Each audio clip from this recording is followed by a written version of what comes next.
Hello students, today we are going to start with the grammar junction from the poem Little Raindrops. The topic is continuous tense. In that continuous tense we are going to learn present, past and future.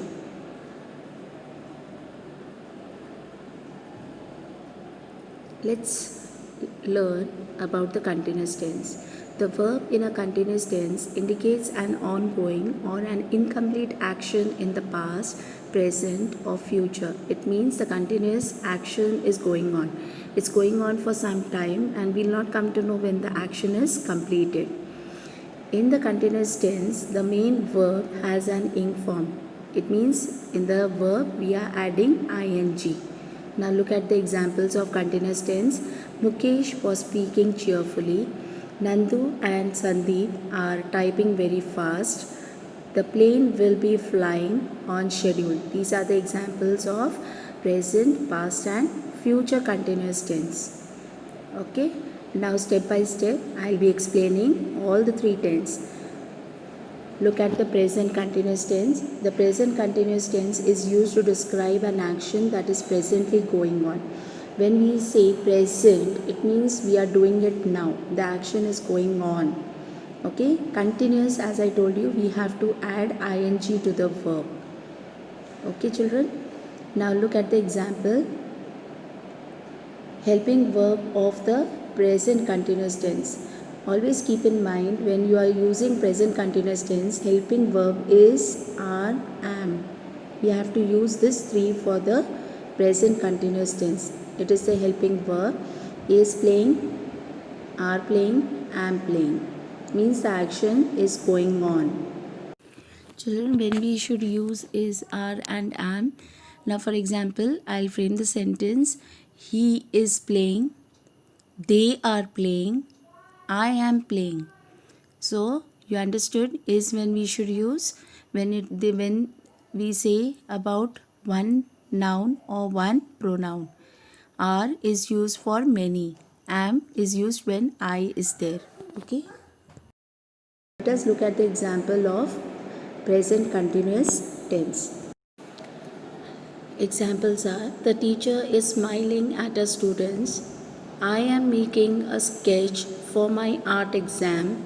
Nandu and Sandeep are typing very fast. These are the example of present continuous tense. The next tense is past continuous tense. The past continuous tense talk about things that started in the past and continued for some time. Now children, as we talk about past, we come to know the action is completed or the work is completed.